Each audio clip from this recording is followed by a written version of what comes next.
Let me tell you about my friend Sarah. She's one of the kindest, most thoughtful people I know. But Sarah has a habit, one that, honestly, many of us share. She constantly feels the need to explain herself. If she can't make it to a party, she doesn't just say, "I'm so sorry I can't make it."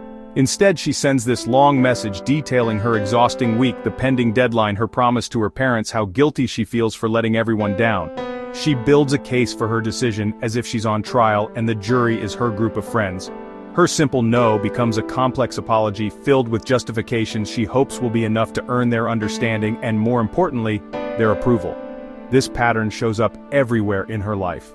When she chose to leave a high-paying corporate job to pursue her passion for pottery, she spent months explaining her choice to anyone who would listen. She'd talk about the soullessness of her old career, the mental health toll it was taking, how pottery connected her to something more real. It was as if she was trying to convince herself as much as she was trying to convince others. Each explanation was a plea for validation, a request for someone else to tell her that her unconventional choice was the right one. She was seeking external permission to live the life she deeply desired for herself. I remember once we were at a cafe and she ordered an oat milk latte. The barista didn't ask, but Sarah felt compelled to explain, "I'm trying to cut down on dairy.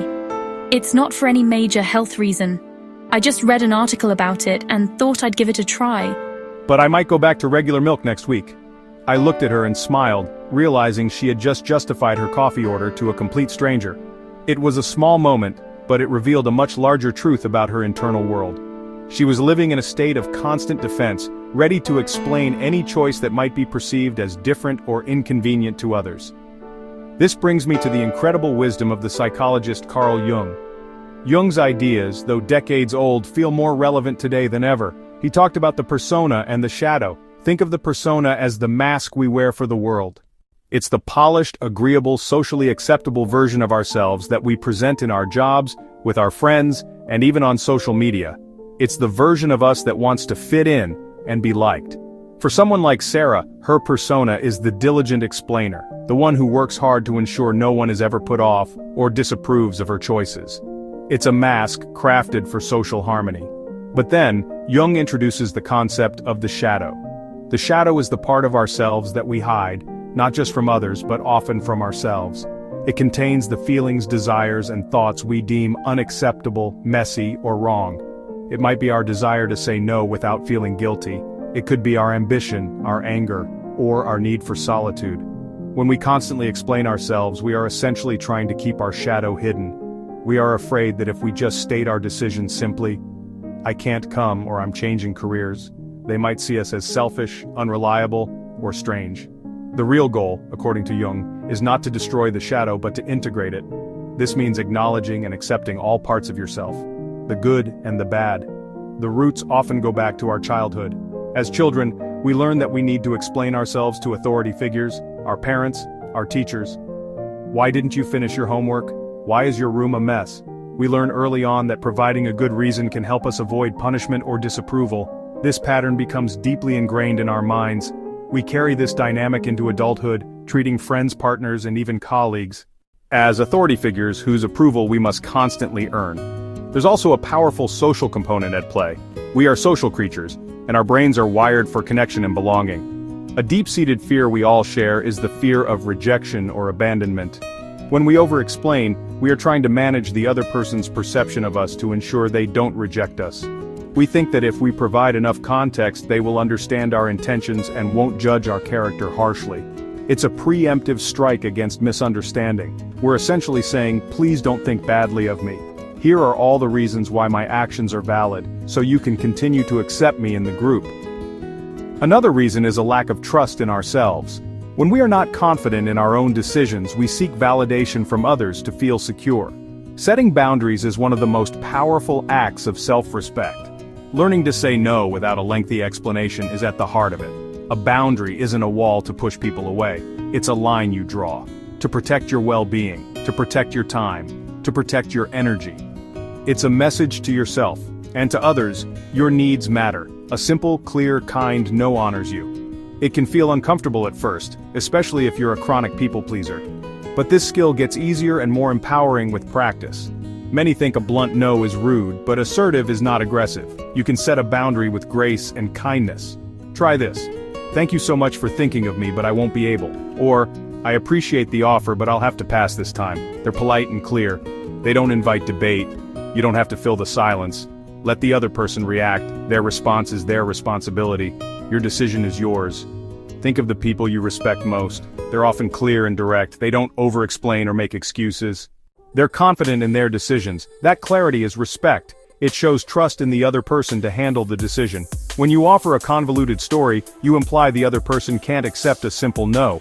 A clear boundary, kindly delivered, respects both you and them. Every no to what doesn't align is a yes to what does. No to an event you don't have energy for. Yes to a restful evening at home. No to an extra project. Yes to your mental health and preventing burnout. No to a draining relationship. Yes to space for healthier connections. Your no isn't just rejection. It affirms what matters to you. It helps you take back control of your life and your happiness. Imagine what your life would look like if you stopped explaining yourself. Picture the mental space that would open up. Instead of rehearsing justifications in your head, your mind would be free to dream, to create, to be present. Think of the emotional lightness you would feel, released from the burden of managing everyone's perceptions. This is not a fantasy, it's a very real possibility. When you stop over-explaining, you begin to live a life that is unfiltered, honest, deeply authentic. You start to show up as you are, not as you think you should be. Let's go back to Sarah. When invited to a party, she now replies, "It sounds wonderful. I won't be able to join this time, but I hope you all have an amazing night." That's it. Her friends, after a brief adjustment period, learn to accept her answer at face value. They realize her presence or absence isn't a reflection of her feelings for them. When she decided to take a solo trip to the mountains instead of a group vacation, she simply said, "I'm feeling a need for some quiet time in nature on my own." She didn't justify it with stories of burnout or stress. She stated her need simply and honestly. The most profound change happens within her. By not explaining, she starts to trust her own decisions more deeply. Each time she states her choice without justification, she reinforces the message to her own subconscious mind. My needs are valid. My choices are my own. Her confidence grows not from the approval of others but from the inside out. She stops seeing her life choices as strange or unconventional and starts seeing them as simply hers.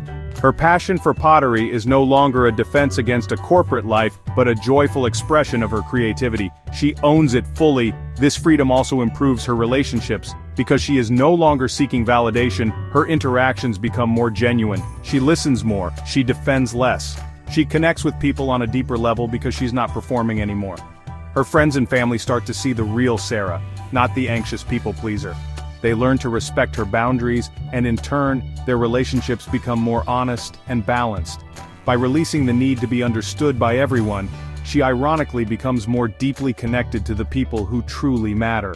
Her life is no longer a performance, it's a genuine experience. So how do you begin this journey? It starts with small, intentional steps. The first step is awareness. For the next week, simply notice every time you feel the urge to over-explain. Don't judge yourself for it. Just observe. When does it happen? Who is it with? What are you afraid of in that moment? This simple act of mindfulness will give you incredible insight into your own patterns. In the end, your life is your story. You are the author. You are the narrator. You are the main character. The decision to stop explaining yourself is the moment you take the pen back. It's the moment you declare that you are the sole author of your story. You don't owe anyone an explanation for the life you choose to live. You only owe it to yourself to live it fully. You only owe it to yourself to live it honestly. You only owe it to yourself to live it without apology. That is the path to true freedom.